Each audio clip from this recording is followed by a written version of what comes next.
വീണ്ടും ഒരിക്കൽ കൂടി ദൈവനാമത്തിന് മഹത്വം അറിയിക്കുന്നു.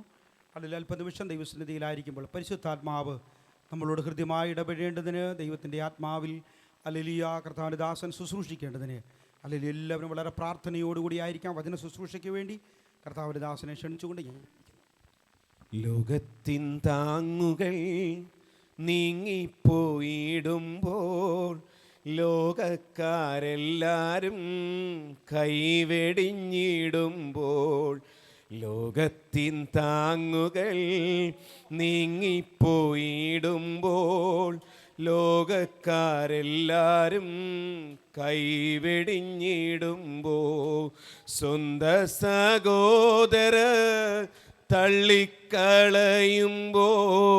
യൗസഫിൻ ദൈവമൻ കൂട്ടാളിയാണേ. സ്വന്ത സഹോദര തള്ളിക്കളയുമ്പോൾ യൗസഫിൻ ദൈവമൻ കൂട്ടാളിയാണേ.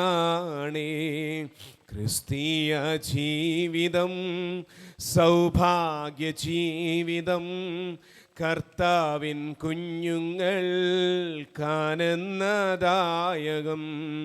ക്രിസ്തീയ ജീവിതം സൗഭാഗ്യ ജീവിതം, കർത്താവിൻ കുഞ്ഞുങ്ങൾ കാനന്ദദായകം. കഷ്ടങ്ങൾ വന്നാലും നഷ്ടങ്ങൾ വന്നാലും ക്രിസ്തേശുനായകൻ കൂട്ടാളിയാണേ. കഷ്ടങ്ങൾ വന്നാലും നഷ്ടങ്ങൾ വന്നാലും ക്രിസ്തേശുനായകൻ കൂട്ടാളിയാണേ. സന്തോഷം ദൈവത്തെ സ്തുതിച്ചാട്ടെ. Hallelujah, hallelujah, hallelujah. അനുഗ്രഹിക്കപ്പെട്ട നല്ല നിമിഷത്തെ ഓർത്ത് ദൈവത്തെ സ്തുതിക്കുകയും മഹത്വപ്പെടുത്തുകയും ചെയ്യുന്നു. അതുപോലെ ആദരണീയനായ കർത്താവിന് ഉൾപ്പെട്ട ശ്രേഷ്ഠ ദൈവാസം കുടുംബം, മറ്റുള്ള ദൈവവിശ്വാസികൾ, മാത്രമല്ല സൂമിലൂടെയും യൂട്യൂബിലൂടെ വിവിധമായ മാധ്യമങ്ങളുടെ ദൈവത്തിൻ്റെ വചനം ശ്രമിക്കുന്ന എല്ലാ ദൈവമക്കളും കർത്താവ് യേശുക്രിസ്തുവിൻ്റെ നാമത്തിൻ്റെ സ്നേഹവന്ദനം. പ്രത്യേകിച്ച് ഇന്ന് പകൽക്കാലം സൂമിലൂടെ കടന്നിരിക്കുന്ന കർത്താവിന് ഉൾപ്പെട്ട ശ്രേഷ്ഠ ദൈവാസം ബേബി സാർ, മറ്റു എല്ലാ വിവിധമായ വിശ്വാസികൾ കടന്നു വന്നിട്ടുണ്ട്. എല്ലാവരെയും ഓർത്ത് ദൈവത്തെ സ്തുതിക്കുകയും മഹത്വപ്പെടുത്തുകയും ചെയ്യുന്നു. അനുഗ്രഹിക്കപ്പെട്ട ദൈവത്തിൻ്റെ വചനങ്ങൾ അതിശക്തമായ ദൈവത്തിൻ്റെ ശബ്ദമായി നമ്മുടെ വ്യക്തിപരമായ ജീവിതത്തിൽ, ഞാനും ഇവിടെ ഇരുന്നപ്പോൾ ഒരുപാട് കാര്യങ്ങൾ ചില ചോദ്യചിഹ്നങ്ങളുമായി നിൽക്കുകയായിരുന്നു. എന്നാൽ പ്രിയപ്പെട്ടവൾ പറഞ്ഞതുപോലെ തന്നെ കർത്താവ് ഇന്ന് പകൽക്കാലം ദൈവം അതിനൊക്കെയും ശക്തമായ നിലവാരത്തിൽ കുറച്ചുകൂടെ സമയമെടുത്ത് അല്ലെങ്കിൽ ആ ദൈവവചനം കേൾക്കുവാൻ അല്ലെങ്കിൽ ഞങ്ങൾ ആഗ്രഹിച്ചു കൊണ്ടിരിക്കുകയായിരുന്നു. സ്തോത്രം. തുടർന്നും ദൈവത്തിൻ്റെ വചനങ്ങളെ കേൾക്കുവാൻ ദൈവം സഹായിക്കുമാറാകട്ടെ. ഇനി അല്ലെങ്കിൽ സ്തോത്രം, അതിനേക്കാളൊരു മെസ്സേജ് ഒന്നും നമുക്ക് ആവശ്യമില്ല. ഒരു ചെറിയ ചിന്ത മാത്രം ഇന്ന് പകൽക്കാലം ഞാനതിൽ അല്ലെങ്കിൽ സ്തോത്രം അത് വച്ച ശേഷം അല്പനേരം ദൈവവചനത്തിൽ ആശ്രയിക്കുവാൻ ആഗ്രഹിക്കുന്നു. അല്പനേരം ചിന്തയ്ക്കായിട്ട് ഒരു വേദഭാഗം വായിക്കുവാൻ ഞാൻ ആഗ്രഹിക്കുന്നു. ഫിലോമോന്റെ ലേഖനം 1-ാം അധ്യായം 16-ാം വാക്യം അവർക്ക് ശബ്ദമുയർത്തി വായിക്കാം. ഫിലോമോന്റെ ലേഖനം 1-ാം അധ്യായം അതിൻ്റെ 16-ാം വാക്യം. Philemon chapter 1 verse 16 please.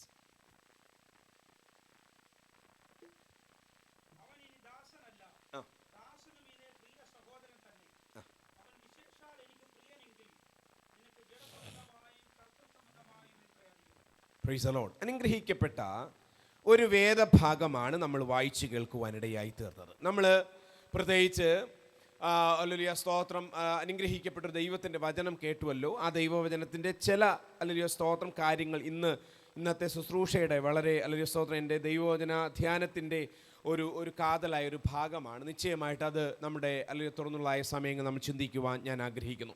ഇന്ന് പകൽക്കാലം വായിച്ച് കേട്ട വേദഭാഗത്തിന് മുൻപേ തന്നെ ഇന്ന് അല്ലെങ്കിൽ സ്തോത്രത്തെ ദൈവജനം ഈ കാലഘട്ടത്തിൽ ഒരുപാട് അല്ലെങ്കിൽ ചോദ്യങ്ങൾ ദൈവസഭ അല്ലെങ്കിൽ സ്തോത്രം ഉന്നയിക്കപ്പെടുന്നു. അതിന് തിരിച്ചു മറുപടി പറയാൻ പറ്റാത്ത പല സാഹചര്യങ്ങളിലൂടെ കടന്നു പോകുന്നു. ചില വിഷയങ്ങൾ നമുക്കറിയാം, ബൈബിൾ പരമായി ബുദ്ധിപരമായി നാം ചിന്തിച്ചാൽ പല ചോദ്യങ്ങൾക്കും മറുപടി ഇല്ലാതെ പോകുന്ന അനുഭവങ്ങളാണ്. ഇന്ന് പകൽക്കാലം ദൈവദാസൻ പറഞ്ഞതായ ഒരു ഭാഗമുണ്ട്. തലമുറയായി പിതാക്കന്മാരിലൂടെ ലഭ്യമായ നന്മകളും അനുഗ്രഹങ്ങളും അവർ ദൈവസന്നിധിയിൽ നിലനിന്നതിൻ്റെ ഫലമാണ് ഇന്ന് നാം നിലനിൽക്കുന്നു എന്ന് മനസ്സിലാകുവാൻ കഴിയാതെ സ്വന്തം ബുദ്ധിയിൽ ഊന്നിക്കൊണ്ട് ചില ചോദ്യങ്ങൾ ചോദിച്ചു കഴിഞ്ഞാൽ പലപ്പോഴും അതിന് ആൻസർ നൽകുവാൻ കഴിയുന്നില്ല. എന്നാൽ ദൈവസഭ അഭിമുഖീകരിക്കുന്ന ഒരു പ്രധാനപ്പെട്ട ഒരു വിഷയം, ദൈവസഭ നമ്മുടെ അല്ലെങ്കിൽ നമ്മൾ കൂടിയ ദൈവസഭയാണല്ലോ, അല്ലെങ്കിൽ സ്തോത്രം കേട്ടുകൊണ്ടിരിക്കുന്ന പലർക്കും ഇങ്ങനെയുള്ള ചില ചോദ്യങ്ങൾ ഉണ്ടാകാൻ സാധ്യതയുണ്ട്. ആ ഒരു ചോദ്യത്തിന് ഉത്തരമായി പ്രാരംഭത്തിൽ പറഞ്ഞ ശേഷം ദൈവവചനത്തിൽ നിന്നും അത് ശ്രമിക്കുവാൻ ഞാൻ ആഗ്രഹിക്കുന്നു. അതിലൊരു ചോദ്യം ഇങ്ങനെയാണ്: വേദപുസ്തകത്തിൻ്റെ അസ്തിത്വം എന്ന വിഷയമാണ്. വേദപുസ്തകം, ബൈബിളിനെ പറ്റി നമ്മൾ ആഴമായിട്ട് അറിയാം. പക്ഷെ ചിലരൊക്കെ ബുദ്ധിപരമായി പഠിച്ചതിൻ്റെ ഉൽപ്പത്തിയൊക്കെ മനസ്സിലാക്കിയപ്പോൾ അവർ അല്ലെങ്കിൽ സ്തോത്രം ഇതിൻ്റെ അസ്തിത്വത്തെ ചോദ്യം ചെയ്യുന്ന ഒരു അനുഭവത്തിലേക്ക് പോകുന്നു. പ്രത്യേകിച്ച് നമ്മൾ ജീവിക്കുന്ന ഈ രാജ്യം, ഇന്ത്യയിലായിക്കോട്ടെ, UK യിലായിക്കൊള്ളട്ടെ, ഇംഗ്ലണ്ടിൻ്റെ പ്രദേശത്തിലൊക്കെയും ബുദ്ധിപരമായി അല്ലെങ്കിൽ കുഞ്ഞുങ്ങൾ വളർന്നു വന്നുകൊണ്ടിരിക്കുകയാണ്. അവർ ബുദ്ധിപരമായി പല ചോദ്യങ്ങൾ ചോദിച്ചു കൊണ്ടിരിക്കുന്നു. അതിനൊക്കെയും പല മറുപടികൾ നമുക്ക് പറയുവാൻ പറ്റുന്ന വിശ്വാസത്തിൽ മാത്രമായിരിക്കും. ഒരു കാര്യം ഓർക്കണം, ഒരു ചോദ്യമാണ് വേദപുസ്തകത്തിൻ്റെ അസ്തിത്വം എന്ന് പറയുന്ന വിഷയം. നമുക്കറിയാം, ആ ചോദിക്കുന്ന ചോദ്യം ഇങ്ങനെയാണ്: വേദപുസ്തകത്തിൻ്റെ ആരംഭം എന്ന് പറയുന്നത് പെന്തക്കോസ്തുകാർ ചേർന്നുണ്ടാക്കിയ അല്ലെങ്കിൽ ദൈവമക്കൾ ചേർന്നുണ്ടാക്കിയ ഒരു അല്ലെങ്കിൽ സ്തോത്രം ഒരു ബൈബിൾ അല്ല ഈ ഒരു ബൈബിൾ എന്നുള്ള ചോദ്യമാണ്. അത് നമ്മൾ ചരിത്രം പരിശോധിച്ച് നോക്കിയാൽ ഒരു പക്ഷേ അറിഞ്ഞോ അറിയില്ലേക്കാം, ഇല്ലെങ്കിൽ നമുക്കൊന്നുകൂടെ പഠിക്കാം. ഈ ചരിത്രം പഠിക്കുമ്പോൾ നമ്മുടെ കർത്താവായ യേശുക്രിസ്തുവിൻ്റെ കാലഘട്ടം വരെ 4 സാമ്രാജ്യങ്ങളുണ്ടായിരുന്നു. ഒന്നാമത്തെ സാമ്രാജ്യം എന്താണ്? ബാബിലോൺ സാമ്രാജ്യം, ഏറ്റവും അധികം ഉന്നതി നിന്ന നെബൂഖദ്നേസർ രാജാവിൻ്റെ കാലഘട്ടം. രണ്ടാമത്തെ കാലഘട്ടം മേദ്യ പാർസ്യ എന്ന സാമ്രാജ്യമായിരുന്നു. 2 സാമ്രാജ്യങ്ങൾ. മൂന്നാമത്തെ സാമ്രാജ്യം എന്ന് പറയുന്നത് ഗ്രീക്ക് എന്ന് പറയുന്ന അലക്സാണ്ടർ ദ ഗ്രേറ്റ് എന്നറിയപ്പെടുന്ന അലക്സാണ്ടർ ചക്രവർത്തിയുടെ കാലഘട്ടം. 4ാമത്തെ കാലഘട്ടം റോമൻ അല്ലെങ്കിൽ സ്തോത്രം ആ കാലഘട്ടത്തിലാണ് എൻ്റെ യേശു കർത്താവ് ജനിക്കപ്പെടുവാനിടയായിരുന്നു. ഇങ്ങനെ ഈ 4 വിധമാകുന്ന ഈ ഒരു കാലഘട്ടത്തിൽ, പ്രത്യേകിച്ച് അല്ലെങ്കിൽ സ്തോത്രം അത് കഴിഞ്ഞ ശേഷമുള്ളതായ കാലഘട്ടങ്ങളിൽ അല്ലെങ്കിൽ സ്തോത്രം വളരെ പ്രാതിനിധ്യമുള്ള ഒരു കാലഘട്ടമായിരുന്നു. അതായത് ഈ 4 അല്ലെങ്കിൽ സ്തോത്രം അല്ലെങ്കിൽ കാലഘട്ടവും വളരെ വ്യത്യസ്തമായിരുന്നു. വളരെ അല്ലെങ്കിൽ സ്തോത്രം അല്ലെങ്കിൽ ചരിത്രപരമായി ഉന്നതി നിൽക്കുന്നുവെങ്കിലും നമ്മുടെ 3ാമത്തെ കാലഘട്ടമായ ഗ്രീക്ക് സാമ്രാജ്യത്തിൽ അല്ലെങ്കിൽ സ്തോത്രം ഗ്രീക്ക് സാമ്രാജ്യത്തിൻ്റെ അല്ലെങ്കിൽ തലവനായിരുന്നു അലക്സാണ്ടർ ചക്രവർത്തി, ദ ഗ്രേറ്റ് എന്നറിയപ്പെടുന്ന അലക്സാണ്ടർ ചക്രവർത്തി. ഈ അലക്സാണ്ടർ ചക്രവർത്തിയുടെ കാലഘട്ടത്തിൽ BC 332 പണി കഴിപ്പിച്ച ഒരു സ്ഥലമായിരുന്നു, ഒരു സിറ്റി ആയിരുന്നു അലക്സാണ്ട്രിയ എന്ന് പറയുന്ന ഒരു സിറ്റി. ആ അലക്സാണ്ട്രിയ എന്ന് പറയുന്ന സിറ്റിയിൽ നമുക്ക് അലക്സാണ്ടർ ഗ്രേറ്റിനെ പറ്റി അറിയാം. തൻ്റെതായ അല്ലെങ്കിൽ സ്തോത്രം നല്ല ആരോഗ്യമുള്ള സമയത്ത് 33ാമത്തെ വയസ്സിന് മുൻപേ താൻ പസഫിക് സമുദ്രത്തിന് മുമ്പിൽ നിന്നുകൊണ്ട് ഇപ്രകാരം പറഞ്ഞു: അല്ലയോ സമുദ്രമേ, നീ ഒരു സമഭൂമിയായിരുന്നെങ്കിൽ ഞാനതിനെ വെട്ടിപ്പിടിക്കുമായിരുന്നു എന്ന് പറഞ്ഞ അലക്സാണ്ടർ ചക്രവർത്തി അവസാനം ഒന്നുമില്ലാതെ താൻ പോയ അനുഭവം നമുക്കറിയാം. ഞാൻ പറഞ്ഞു വന്നത്, ആ കാലഘട്ടത്തിൽ തൻ്റെ മഹത്വത്തിനൊത്തവണ്ണം പണി കഴിപ്പിച്ച സ്ഥലമായിരുന്നു അലക്സാണ്ട്രിയ. ആ അലക്സാണ്ട്രിയ എന്ന് പറയുന്നതായ സിറ്റിയിൽ ചില യഹൂദന്മാരെയും ചില യൗവനക്കാരെ എന്ത് ചെയ്തു? അവർ അവിടെ പാർപ്പിക്കുവാനിടയായിത്തീർന്നു.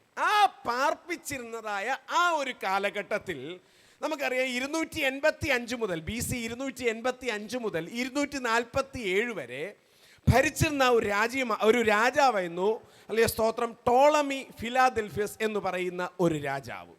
അദ്ദേഹത്തിൻ്റെതായ അല്ലെങ്കിൽ സ്തോത്രം വലിയൊരു ലൈബ്രറി ഉണ്ടായിരുന്നു. വലിയ ലൈബ്രറി എന്ന് പറഞ്ഞാൽ ആ കാലഘട്ടത്തിലുള്ള എല്ലാ തത്വസംഹിതകളും എല്ലാ മതഗ്രന്ഥങ്ങളും ഉൾപ്പെട്ടുന്നതായ ഒരു ലൈബ്രറി ആയിരുന്നു ഈ ടോളമിയുടേതായ ഈ ലൈബ്രറി എന്ന് പറയുന്നത്. അതിനകത്ത് താനിങ്ങനെ ചിന്തിച്ചു കൊണ്ടിരുന്നപ്പോൾ തന്നെ അല്ലെങ്കിൽ സ്തോത്രം BC അല്ലെങ്കിൽ സ്തോത്രം 200 അല്ലെങ്കിൽ സ്തോത്രം 280 കാലഘട്ടത്തിന് മുൻപേ അവർ നോക്കിയപ്പോൾ യഹൂദന്മാർക്ക് മാത്രം ഒരു മതഗ്രന്ഥമില്ല.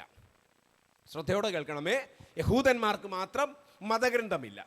അങ്ങനെ ഈ ടോളമി എന്ന് പറഞ്ഞ രാജാവ് യെരുശലേമിലേക്ക് ആളയക്കുവാനിടയത്തു. നിങ്ങളുടെ മതഗ്രന്ഥം എൻ്റെ ലൈബ്രറിക്കകത്ത് വേണം, മതപരമായ എല്ലാ വിഷയങ്ങളും എൻ്റെ ലൈബ്രറിക്കകത്ത് വേണമെന്നുള്ളതായ ഒരു പ്രത്യേകമായ കാരണം കൊണ്ട് തന്നെ താന് യെരുശലേമിലേക്ക് ആളയക്കുവാനിടയത്തു. പക്ഷേ യെരുശലേമിലേക്ക് ആളയച്ച സമയത്ത് നമുക്കറിയാം, അതുവരെ ഗ്രീക്കിൽ പരിവർത്തനം ചെയ്യപ്പെട്ടതായ ഒരു വേദഗ്രന്ഥങ്ങളും അന്ന് ഇല്ലായിരുന്നു. എന്നാൽ അതുവരെ നിലനിന്നത് തോറ, നെബിയം, കെതൂബിം എന്ന് പറയുന്ന 3 ന്യായപ്രമാണങ്ങൾ മാത്രമായിരുന്നു. തോറ, നെബിയം, കെതൂബിം എന്ന് പറയുന്ന 3 ഗ്രന്ഥങ്ങൾ മാത്രം. എന്നാൽ ഗ്രീക്കിലേക്ക് അതേ പരിവർത്തനം ചെയ്യാൻ വേണ്ടി സ്തോത്രം ഈ ടോളമിയുടെ അഭിപ്രായ പ്രകാരം യെരുശലേമിലേക്ക് ആളയച്ചപ്പോൾ അന്നത്തെ മഹാപുരോഹിതനായ എലയാസർ എന്ന് പറയുന്ന മഹാപുരോഹിതൻ 72 മതപണ്ഡിതന്മാരെ സെലക്ട് ചെയ്യാനിടയെത്തുന്നു. മതപണ്ഡിതന്മാരെ സെലക്ട് ചെയ്തു. യെരുശലേമിൽ നിന്ന് എവിടെ കൊണ്ടുവന്നു? അലക്സാണ്ട്രിയ എന്ന് പറയുന്ന ചക്രവർത്തി അലക്സാണ്ട്രിയ എന്ന് പറയുന്ന ഈ സിറ്റിയിലേക്ക് അവരെ കൊണ്ടുവരേണ്ടത്. പക്ഷേ അതിൽ 2 പേർ മാറി 70 പേർ ചേർന്ന് 70 ദിവസം കൊണ്ട് ഈ ഗ്രീക്കിലേക്ക് വിവർത്തനം ചെയ്യപ്പെട്ട് അതിൻ്റെ ബാലൻസ് ഉള്ളതാണ് ന്യൂ ടെസ്റ്റ്മെൻ്റ് ആയിട്ട് പിന്നത്തെ കാലഘട്ടത്തിൽ പുരോഗമിക്കപ്പെട്ടു. ഇതാണ് ബൈബിൾ ചരിത്രം എന്ന് പറയുന്നത്. ഈ ഒരു ചരിത്രം ഇന്ന് ലോകത്തിൽ അറിയപ്പെട്ടത് കൊണ്ട് തന്നെ പലരും ചോദിക്കുന്നൊരു ചോദ്യമാണ്, ഈ വേദപുസ്തകം എങ്ങനെ ഒരു ദൈവ മനുഷ്യന് യോഗ്യമായി തീരുമെന്നുള്ള ചോദ്യം. ഞാൻ ഈ ചരിത്രം പറഞ്ഞതിൻ്റെ കാര്യം ദൈവമക്കൾ വ്യക്തമായി തിരിച്ചറിയണം. പക്ഷെ ഞാൻ ഇതിലൊരൊറ്റ ഉത്തരമേ ഞാൻ പറയാൻ ആഗ്രഹിക്കുന്നു. ഞാൻ ചോദിച്ചു നോക്കട്ടെ, നമ്മുടെ കുടുംബങ്ങളിൽ ചില ഭാര്യമാർ അല്ലെങ്കിൽ സ്തോത്രം വിവിധമായ കുടുംബങ്ങളിൽ നിന്നുള്ളവരാണ്. സ്തോത്രം നമുക്കറിയാം. അല്ലെങ്കിൽ അവർ ഒരു പക്ഷേ പാവപ്പെട്ടവരായിരിക്കാം, പണക്കാരായിരിക്കാം, സാമ്പത്തികമുള്ളവരെ ഇല്ലാത്തവരായിരിക്കാം, കുടുംബമഹിമ ഉള്ളവരായിരിക്കാം, ഇല്ലാത്തവരായിരിക്കാം. പക്ഷെ ഒരു കാര്യം, ഇന്ന് നമ്മുടെ വീട്ടിൽ നിൽക്കുന്ന കുടുംബനാഥി അല്ലെങ്കിൽ ഭാര്യ അത് ദൈവത്തിൻ്റെ പദ്ധതിയാണ്. ഈ കുടുംബത്തിനകത്ത് ആ സഹോദരി കയറി വരണം എന്നുള്ളത്. ഇനി ഒന്നുകൂടെ പറയാം, നിങ്ങളുടെ കുഞ്ഞുങ്ങൾ നമ്മളായിരിക്കുന്ന രാജ്യം, ഇന്നായിരിക്കുന്ന രാജ്യം ഇംഗ്ലണ്ടിലാണ്. ഈ ഇംഗ്ലണ്ടിനകത്ത് നമ്മൾ വരുമെന്ന് നമ്മൾ ജനിച്ച സമയത്ത് വിചാരിച്ചോ? നമ്മുടെ മാതാപിതാക്കളുടെ ചരിത്രം ചിന്തിച്ചു നോക്കിക്കേ, നമുക്ക് യാതൊരു അർഹതയുമില്ല. പക്ഷെ ഒരു കാര്യം, ഈ രാജ്യത്തിൽ എത്തപ്പെടണം ദൈവത്തിൻ്റെ പദ്ധതിയാണ്. മനസ്സിലായോ?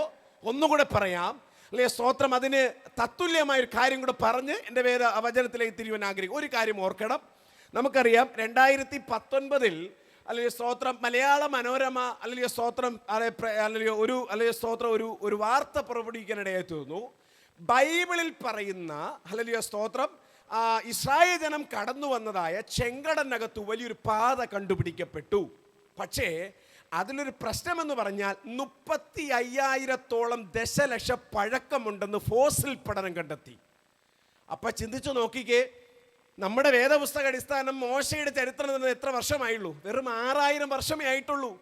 പക്ഷെ ഇവിടെ ഫോസിൽ പഠനം കണ്ടെത്തി, ദൈവം തുറക്കപ്പെട്ട അന്നത്തെ മോശയുടെ മുമ്പ് തുറക്കപ്പെട്ട പാതയ്ക്ക് 35 ദശവർഷം പഴക്കമുണ്ടെന്ന് ഫോസിൽ പഠനം കണ്ടെത്തിയപ്പോൾ ഇവിടെ അന്ന് എല്ലാവരും പറഞ്ഞു ഇത് ദൈവം തുറന്ന് ഒരു അല്ലെ പാതയല്ല എന്ന് പറയത്തുന്ന ഒരുപാട് പണ്ഡിതന്മാർ കടന്നു വന്നു. പക്ഷെ ദൈവാത്മാവ് നമ്മോട് സംസാരിച്ചൊരു കാര്യം എന്തെന്നറിയാം. ഞാൻ വിശ്വസിക്കുന്നൊരു കാര്യമുണ്ട്, നമ്മളെല്ലാവരും വിശ്വസിക്കേണ്ട ഒരു കാര്യമുണ്ട്. മോശയും കൂട്ടരും കടന്നു വന്നിട്ട് 6000 വർഷമേ ആയിട്ടുള്ളൂ. പക്ഷെ ഞാൻ വിശ്വസിക്കുക, എൻ്റെ ദൈവം ഭൂമിക്ക് ദൈവം അടിസ്ഥാനം ഇടുന്നതിന് മുൻപേ തന്നെ ആ ഒരു പാത അവിടെ സ്വർഗത്തിലെ ദൈവം ഒരുക്കി വച്ചിട്ടായിരിക്കും. ഈ സമുദ്രത്തെ പോലും ദൈവം അതിനകത്ത് ചേർത്തു എന്ന് ദൈവമക്കളെ നാം വിശ്വസിക്കണം. എത്ര പേർ വിശ്വസിക്കുന്നുണ്ട്? ഹല്ലേലൂയ. അന്നത്തെ ആ സൃഷ്ടിപ്പിൽ തന്നെ എൻ്റെ ദൈവത്തിനറിയാം, കാലങ്ങൾ കഴിയുമ്പോൾ എൻ്റെ കുഞ്ഞുങ്ങൾ ഇവിടെ വന്ന് വഴിമധ്യത്തിൽ മുട്ടി നിൽക്കുന്നൊരു അനുഭവം കണ്ട ദൈവം തമ്പുരാൻ സകല വാതിലും തുറന്നു വച്ചിട്ട് അവിടെ ഒരു പാത ഒരുക്കി വച്ച ശേഷമാണ് ദൈവം ഭൂമിക്ക് അടിസ്ഥാനമിട്ടെങ്കിൽ വിശ്വസിക്കാൻ തയ്യാറാണ്. നമ്മുടെ ജീവിതത്തിൽ നടക്കുന്ന എല്ലാ കാര്യങ്ങളും ദൈവത്തിൻ്റെ പദ്ധതിക്കകത്തുള്ളതാണ്. Price the Lord.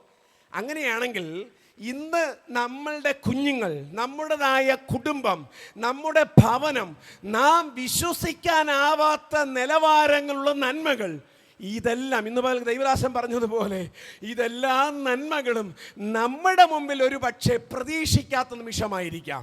നമ്മുടെ കുടുംബശ്രേഷ്ഠ നോക്കിയാൽ ഈ വിധത്തിലുള്ള നന്മകൾ പ്രാപിക്കുവാൻ നമുക്ക് യാതൊരു അർഹതയുമില്ലായിരിക്കാം.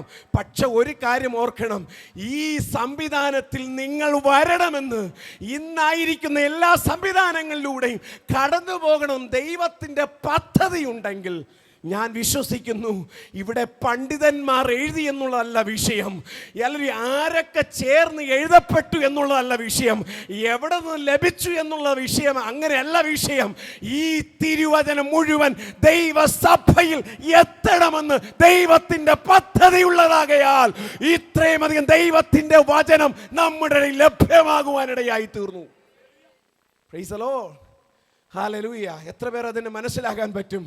ഈ ദൈവവചനം എഴുതിയത് സെപ്റ്റുവജന്റ് എന്നറിയപ്പെടുന്ന 70 പേർ ചേർന്ന മഹാപുരോഹിതനായ എലയാസറിന്റെ, ഹല്ലേലൂയ, അവരുടേതായ പണ്ഡിതന്മാർ ചേർന്ന് എഴുതപ്പെട്ടെന്ന് പറഞ്ഞാലും ഈ ദൈവത്തിന്റെ തിരുവചനം ദൈവസഭയ്ക്കകത്ത് ലഭ്യമാകണമെന്ന്, ദൈവത്തിന്റെ ആസ്തിത്വത്തോടെ നിലനിൽക്കുന്ന ഈ ദൈവത്തിന്റെ വചനം നമ്മുടെ കരങ്ങളിൽ എത്തണമെന്ന് ദൈവത്തിന്റെ പദ്ധതിയായിരുന്നു.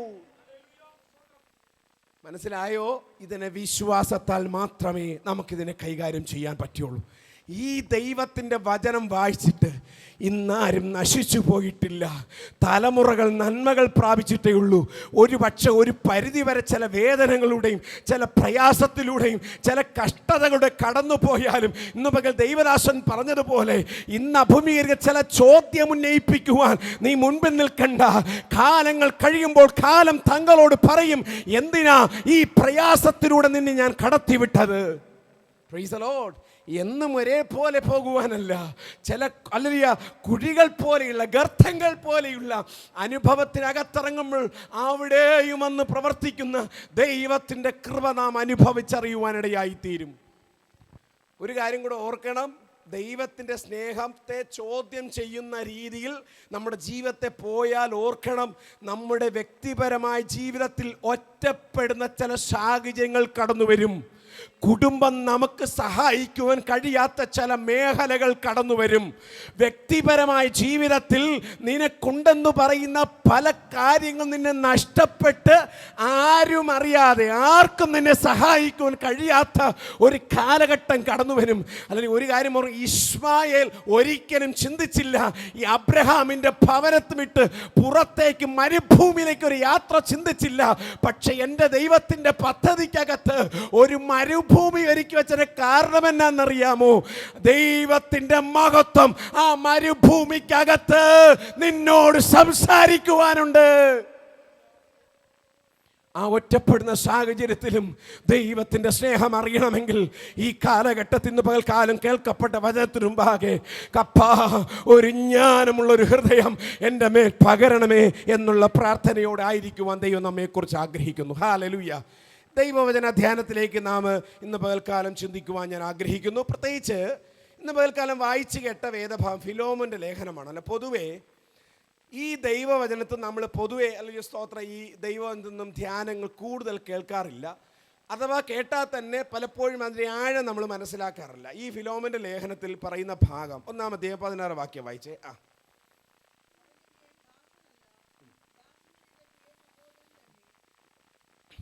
മതി. ഇവിടെ പറയുന്ന ഭാഗം, അവൻ ഇനി ദാസനല്ല, ദാസനുമീതെ പ്രിയ സഹോദരൻ തന്നെ. ഒരു ദൈവമക്കളുടെ ദൈവത്തോടുള്ള ബന്ധത്തിൻ്റെ ത്രിവിധമായ അനുഭവങ്ങൾ എന്ന വിഷയമാണ് ഇന്ന് പലർക്കും ചിന്തിക്കാൻ ആഗ്രഹിക്കും. ഒരു ദൈവമക്കളുടെ ജീവിതത്തിൽ ദൈവവുമായുള്ള ബന്ധത്തിലുള്ള ത്രിവിധമാകുന്ന സ്ഥാനങ്ങൾ. ഒന്നാമത്തെ സ്ഥാനം ദാസൻ, രണ്ടാമത്തെ സ്ഥാനം സഹോദരൻ, മൂന്നാമത്തെ സ്ഥാനം മകൻ. Price the Lord. ഈ 3 സ്ഥാനങ്ങളെ പറ്റിയാണ് ഞാനിന്ന് പകൽക്കാൻ ചിന്തിക്കുവാൻ ഞാൻ ആഗ്രഹിക്കും. ഇതിനെപ്പറ്റി മനസ്സിലാകണമെങ്കിൽ നിശ്ചയമായി ഇതിൻ്റെ സാഹചര്യം മനസ്സിലാക്കിയേ പറ്റും. നമുക്കറിയാം, ഈ ഫിലോമോൻ്റെ ലേഖനം അപ്പോസ്തലനായ പൗലോസിൻ്റെ ഒരു ലേഖനമാണ്. അപ്പോസ്തലനായ പൗലോസിൻ്റെ 14 ലേഖനങ്ങളിൽ 4 ലേഖനങ്ങൾ എന്താണ്? കാരാഗ്രഹ ലേഖനങ്ങൾ എന്ന് പറഞ്ഞാൽ പ്രിസൺ എപ്പിസ്റ്റൽസ്, കാരാഗ്രഹത്തിൻ്റെ ഉള്ളറയിൽ ആയിരുന്ന അനുഭവമാണ്. നമുക്കറിയാം, ആ കാരാഗ്രഹത്തിൽ താൻ മാത്രമല്ല ഒരാളും കൊണ്ട്. ആരാണ്? വായിച്ചു നോക്കിയ 1-23 വാക്യം. 1-23 വാക്യം.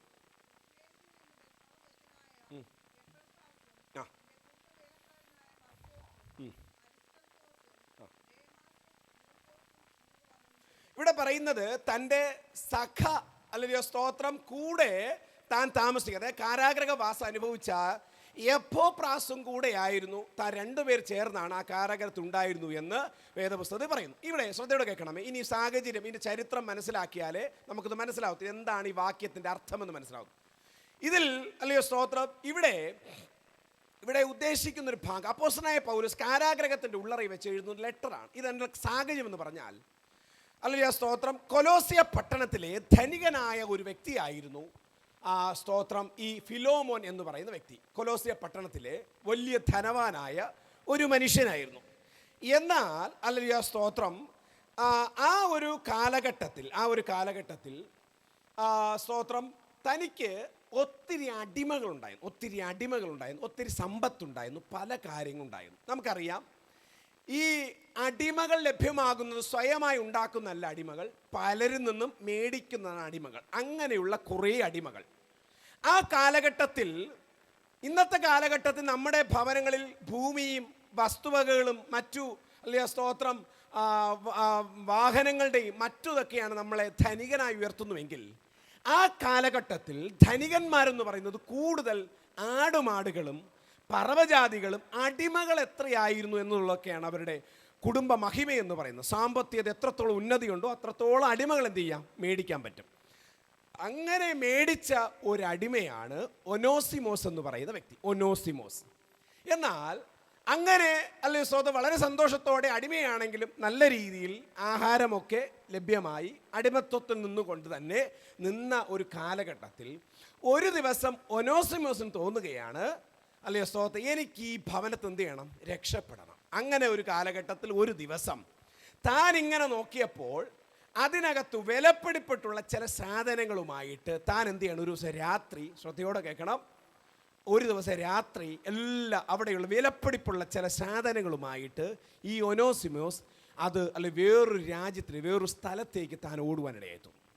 താൻ ഓടി റോമിനരികത്തെത്തിയപ്പോൾ അവിടെ താൻ എന്ത് ചെയ്തു, ഉറപ്പിക്കുവാനിടയായി. നമ്മളത് ആർക്ക് വളർക്കണം, തനിക്ക് അല്ലെ സ്തോത്രം കയ്യിലുള്ള ഒരുപാട് സമ്പത്തുണ്ട്. അത് കാരണം അവൻ നിന്ന് അടിച്ചു മാറ്റിയ അല്ലെ സ്തോത്രം ഈ ഫിലോമോൻ, കൊലോസ്യ പട്ടണത്തിലുള്ള ഫിലോമോൻ നിന്ന് അടിച്ചു മാറ്റിയ കുറേ സമ്പത്ത് തൻ്റെ ഉണ്ടായിരുന്നു.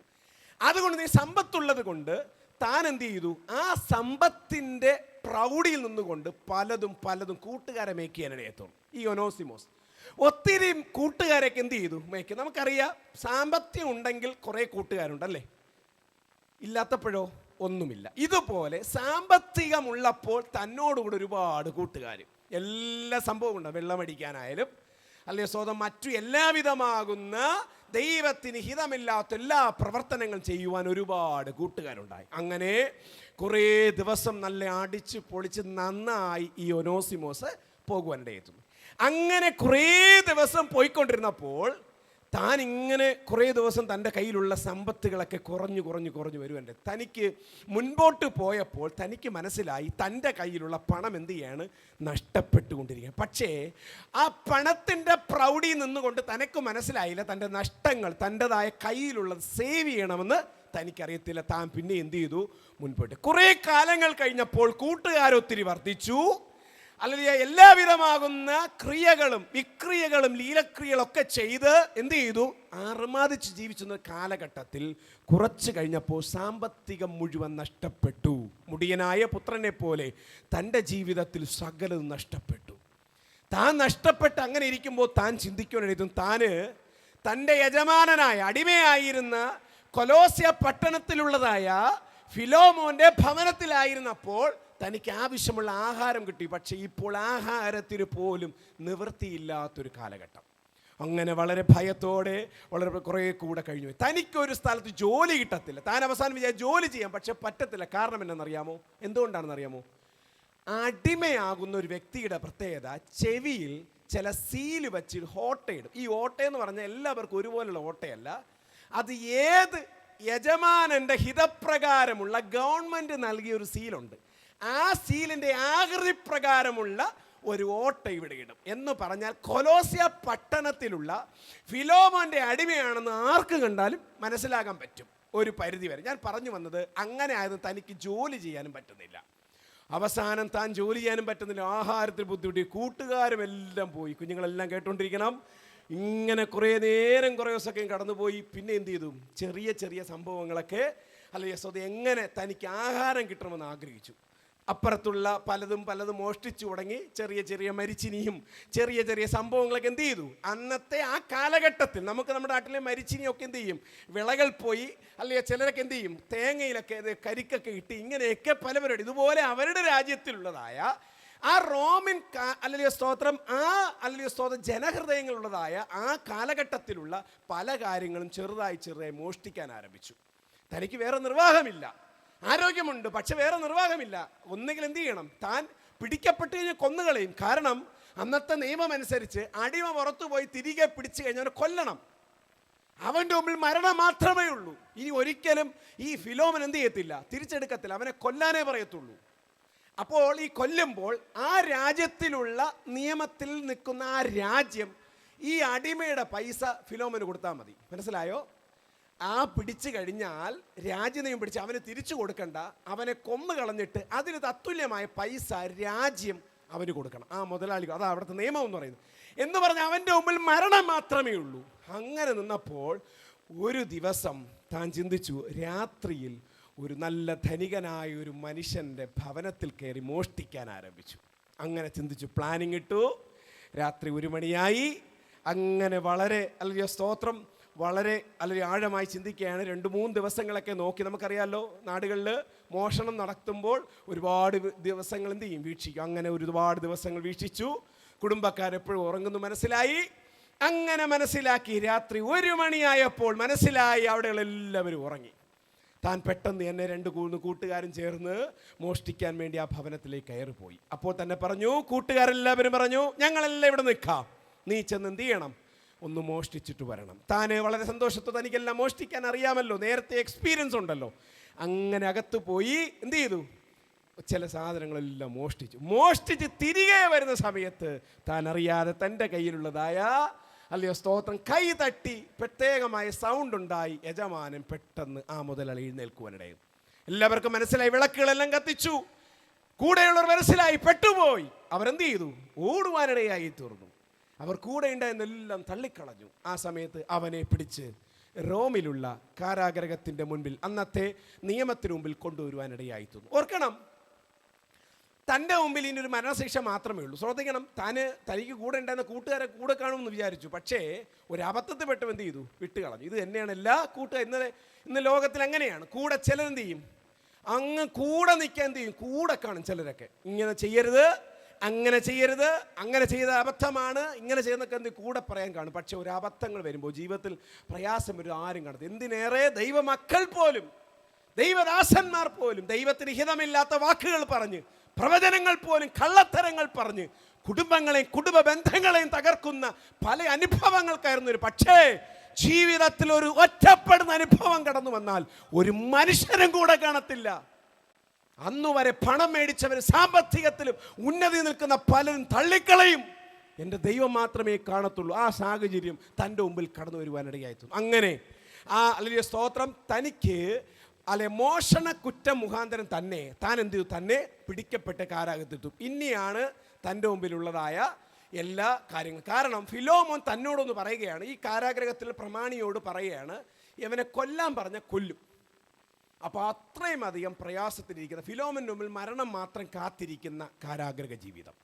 അങ്ങനെ കാരാഗ്രഹത്തിനകത്തിരിക്കുമ്പോൾ താൻ നോക്കുമ്പോൾ എല്ലാ ദിവസവും എല്ലാവരും ഉറങ്ങുമ്പോൾ വളരെ പ്രയാസത്തോടും നിരാശയോടിരിക്കുമ്പോൾ ഒരു വൃദ്ധനായ ഒരു മനുഷ്യനും കൂടെയുള്ള ഒരു വ്യക്തി മാത്രം വളരെ സന്തോഷത്തോടെ ചില വിളക്കുകൾ ഉപയോഗിച്ച് ചില വാക്കുകളും ചില ലെറ്റർ എഴുതുകയും അതുപോലെ തന്നെ വളരെ ആത്മാവിൽ ആരാധിക്കുകയും ദൈവത്തെ സ്തുതിക്കുകയും സന്തോഷത്തോടെ പോകുന്ന 2 വ്യക്തികളെ താൻ ശ്രദ്ധിക്കുവാനിടയായി തീർന്നു. അതിലൊരു വ്യക്തി ആരാണ്? അപ്പോസ്തലനായ പൗലോസ് ആയിരുന്നു. ഈ അപ്പോസ്തലനായ പൗലോസ് അങ്ങനെ സ്തോത്രം ആ വൃദ്ധനായ മനുഷ്യൻ്റെ മുഖപ്രകാശം കണ്ട് മനസ്സിലാക്കി തൻ്റെ മേൽ എന്തോ ഒരു പ്രത്യേകമായ ശക്തി ഉണ്ടെന്ന് താൻ കൂടെയുള്ളവർ മനസ്സിലാകാനിടയായി തീർന്നു. താൻ മനസ്സിലായി. ഓർക്കണം, തനിക്ക് സംസാരിക്കുവാനുള്ള സാഹചര്യം മുൻപേ തൻ്റെ ജീവിതം കണ്ട് തൻ്റെ മനസ്സിൽ എന്തോ ഒരു പ്രതീക്ഷ വരുവാനിടയായി തീർന്നു. മരിക്കുമെന്നുള്ള ഉറപ്പാണ്, മരണത്തിൽ രക്ഷയില്ല. ഫിലോമൻ ഉറപ്പായി കൊല്ലുവാൻ പറയും. പക്ഷേ എങ്കിലൊരു പ്രതീക്ഷ. മരണത്തെ ജയിക്കുമെന്നുള്ളതല്ല, ഇത്രയും അധികം അല്ലെങ്കിൽ മരണത്തിലേക്ക് പ്രവേശിക്കേണ്ട ആ വൃദ്ധരായ വ്യക്തികൾ, സ്വത്രം, യാതൊരു ആരോഗ്യമില്ലാത്ത ആ വൃദ്ധരായ ദൈവദാസന്മാർ അനുഭവിക്കുന്ന സന്തോഷം കണ്ടപ്പോൾ അവർ മനസ്സിലായി, താൻ ഇന്നുവരെ അനുഭവിക്കാത്തൊരു സന്തോഷം അവരുടെ മേലുണ്ട്. ഇന്ന് പകൽക്കാലം ദൈവവചനം കേൾക്കുന്ന ദൈവജനമേ, ഈ വചനം കേൾക്കുന്ന ഓരോ വ്യക്തിയോടും പരിശുദ്ധാത്മ പറയുന്നൊരു കാര്യം, നമ്മൾ കഷ്ടതയുടെ തീച്ചൂളയ്ക്കകത്ത് നിൽക്കുമ്പോഴും നമ്മൾ അടിപതറാതെ, ആത്മഹത്യ പോലും പലവട്ടം നമ്മുടെ മുമ്പിൽ വന്നിട്ടും ഇതിലൊന്നും പോകാത്തതിന് കാരണമെന്നറിയാമോ? മറ്റൊരു വ്യക്തിയിൽ വെളിപ്പെടാത്ത ദൈവത്തിൻ്റെ സാന്നിധ്യം, മറ്റൊരു മേൽ പകരാത്ത ഒരു ആത്മീക പരിജ്ഞാനം നമ്മുടെ മേൽ പകർന്നതുകൊണ്ടാണ് ഇന്നായിരിക്കുന്ന അഭിമുഖീകരിക്കുന്ന വിഷയങ്ങളിൽ നിന്നും നാം ഇത്രത്തോളം ശക്തമായി നിലനിൽക്കുന്നതിന് കാരണം. അതുമാത്രമല്ല, നമ്മുടെ കൂടെയുള്ളവർ പലരും തകർന്നു പോകേണ്ട സാഹചര്യങ്ങൾ, ആത്മഹത്യ ചെയ്തു പോകേണ്ട സാഹചര്യങ്ങൾ, അവരുടെ മുമ്പിൽ പ്രതീക്ഷ ഒന്നുമില്ലെങ്കിലും അവിടെയും സന്തോഷത്തോടെ ചിരിച്ചു നിൽക്കുന്ന മുഖത്തിന് കാരണം എന്നാണെന്നറിയാമോ? അവരിൽ വെളിപ്പെടുന്ന ദൈവത്തിൻ്റെ സാന്നിധ്യമാണ്. ഇന്ന് പകൽക്കാലം പരിശുദ്ധാത്മാവ് ദൈവദാസനിലൂടെ പറഞ്ഞൊരു കാര്യം, മറ്റാരുമേൽ പകരാത്ത ഒരു പരിജ്ഞാനം ഹൃദയത്തിൻ്റെ ഉള്ളിൽ ഒഴിക്കുന്നിടത്തോളം കാലം അത് പ്രകാശപൂരിതമായിരിക്കും. Praise the Lord, hallelujah. അങ്ങനെ കുറേ ദിവസമായി താൻ കണ്ടപ്പോൾ, ഒരു ദിവസം ഈ വൈകുന്നേരമായപ്പോൾ എല്ലാവരും ഉറങ്ങിയപ്പോൾ താൻ ദൈവസന്നിധി പ്രാർത്ഥിക്കാനിരുന്നു. പൗലോസ് പ്രാർത്ഥിക്കാനിരുന്നപ്പോൾ ഇദ്ദേഹം വന്ന് തന്നോട് ചോദിച്ചു, അല്ലയോ മനുഷ്യ, തനിക്ക് ഇത്രയും അധികം പ്രയാസമുണ്ട്, ഇത്രയും അധികം വേദനയുണ്ട്. നിൻ്റെ മുമ്പിൽ പോലും മരണമാണ്, എൻ്റെ മുമ്പിൽ മരണമാണ്, നിങ്ങൾക്ക് മരണമാണ്. അവിടുത്തെ അന്നത്തെ യഹൂദ നിയമം അനുസരിച്ച് രാജ്യനിയമത്തിന് തെറ്റായിരുന്നു ദൈവവചനം നാട്ടിൽ പ്രചരിപ്പിക്കുക എന്നുള്ളത്. രാജ്യനിയമക്കുറ്റം, മരണമാണ് തൻ്റെ മുമ്പിലുള്ളത്. പൗലോസിനും മരണമാണ് വിധിക്കപ്പെട്ടത്. 2 വർഷത്തോളം ഉണ്ടായിരുന്നു തൻ്റെ ആ വാസം എന്ന് പറയുന്നത്. അപ്പോൾ ഈ മരണത്തിൻ്റെ അഭിമുഖീകരിക്കുന്ന സമയത്ത് നിനക്കെങ്ങനെയാ ഇത്ര സന്തോഷിക്കാൻ പറ്റുന്നേ? നിനക്കെങ്ങനെയാ ഇത്രയും അധികം പ്രതീക്ഷയുള്ളത്? നിന്റെ മുഖം നോക്കിയാൽ നിരാശയില്ല. എൻ്റെ കൂടെയുള്ളവരെല്ലാവരുടെ മുഖത്തേക്ക് നോക്കിയാൽ നിരാശയാ, പേടിയാ, ഭയമാ, മരണത്തെക്കുറിച്ചുള്ള ഭയമാണ്, വേദനകളെക്കുറിച്ചുള്ള നിരാശയുടെ മുഖമാണ്. പക്ഷെ നിന്റെ മുഖത്തേക്ക് നോക്കുമ്പോൾ എനിക്കത് കാണാൻ കഴിയുന്നില്ല. എന്താ കാരണം? താൻ തൻ്റെ മുമ്പിൽ തൻ്റെ ഹൃദയത്തിനകത്തുള്ള ഹൃദയപ്രകാശമായി യേശുവിനെ തന്നോട് പറയുവാനിടയായി തീർന്നു. തനിക്ക് മനസ്സിലായി, അങ്ങനൊരു യേശു എൻ്റെ ജീവിതത്തിനകത്തുണ്ടെങ്കിൽ, ഹല്ലേലൂയ, ഇന്നലെ വരെ എനിക്ക് മുമ്പിൽ മരണം മാത്രമായിരിക്കാം, പക്ഷെ ഒരു കാര്യം ഓർക്കണം, നിശ്ചയമായി എൻ്റെ ജീവിതത്തിൽ ഒരു മാറ്റത്തിന് കാരണമായി തീരും.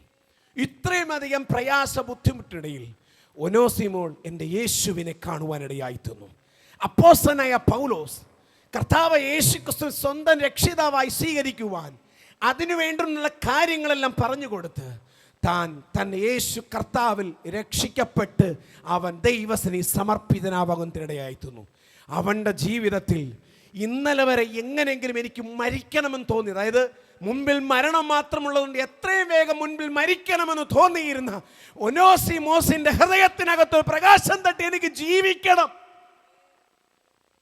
ജീവിക്കാതിരിപ്പാൻ തക്കവണ്ണമുള്ള ഹൃദയത്തിലെ ആഗ്രഹം കൊണ്ടിരുന്നത് പിശാചാണ്. ദൈവവചനം പറയുന്നു, ഈ ലോക ദൈവം നിന്റെ ഹൃദയത്തെ കുരുടാക്കി വച്ചിരിക്കുന്നു. ഇന്ന് പകൽക്കാൻ ദൈവവചനം കേൾക്കുന്ന ഓരോ വ്യക്തി പരിശുദ്ധം പറയുന്നു, ഒരുപക്ഷെ നിന്റെ ജീവന സാഹചര്യം ഓർത്ത് രക്ഷപ്പെടുവാൻ കഴിയാതെ, ഒരുപക്ഷെ മരണം മാത്രം എൻ്റെ മുമ്പിലുള്ള ചിന്തിക്കുന്ന അനുഭവമാണെങ്കിലും ദൈവത്തിൻ്റെ വചനം പറയുന്നു, അതിലും പ്രകാശിക്കത്തക്ക നിലവാരത്തിൽ എൻ്റെ യേശുവിൻ്റെതായ സമാധാനം നിന്റെ ഹൃദയത്തിനകത്തിറങ്ങുവാനിടയായിത്തീരും. തനിക്കൊരു മനസ്സിലൊരാഗ്രഹം, ഞാൻ ഇന്നലെ വരെ കള്ളനായിരുന്നു, ഇന്നലെ വരെ ഞാൻ അടിമയായിരുന്നു, പക്ഷേ എനിക്ക് ജീവിക്കണം. താൻ തൻ്റെ ആഗ്രഹം അപ്പോസ്തലനായ പൗലോസിനോട് പറഞ്ഞു, ഞാൻ എൻ്റെ കാര്യം ഇതാണ്, എനിക്ക് ജീവിക്കണം. താൻ ചിന്തിച്ചു നോക്കി, താൻ തൻ്റെ അനുഭവങ്ങൾ ചോദിച്ചപ്പോൾ പറഞ്ഞു, കൊലോസ്യ പട്ടണത്തിൽ ഫിലോമോൻ എന്ന് പറയുന്ന വ്യക്തിയുടെ അടിമയാണെന്ന് താൻ മനസ്സിലാക്കി. പക്ഷേ ഈ ഈ മുതലാളിയായ പണക്കാരനായ ഫിലോമോനും ഈ അല്ലെങ്കിൽ അപ്പോസ്തലനായ പൗലോസുമായി ഒരു ബന്ധമുണ്ട്. എന്തെന്നറിയാമോ? കൊലോസ്യ പട്ടണത്തിൽ ദൈവത്തിൻ്റെ വചനം പറഞ്ഞുകൊണ്ടിരുന്നപ്പോൾ രക്ഷിക്കപ്പെട്ട് ദൈവഭാഗത്ത് വന്ന അപ്പോസ്തലനായ പൗലോസിന്റെ വചനം കേട്ട് രക്ഷിക്കപ്പെട്ട് ദൈവഭാഗത്ത് വന്ന വ്യക്തിയാ ഈ ഫിലോമോൻ എന്ന് പറയുന്നത്. മനസ്സിലായോ? അപ്പോൾ ഈ ഫിലോമോനെ മനസ്സിലാക്കിയപ്പോൾ തന്നെ അപ്പോസ്തലനായ പൗലോസ് പറഞ്ഞു, നിനക്ക് ജീവിക്കാം, നിനക്കൊരു ഞാൻ ഒരവസരം തരാം, നിനക്ക് നല്ലവനായി ജീവിക്കാൻ ഇനി പറ്റുമോ?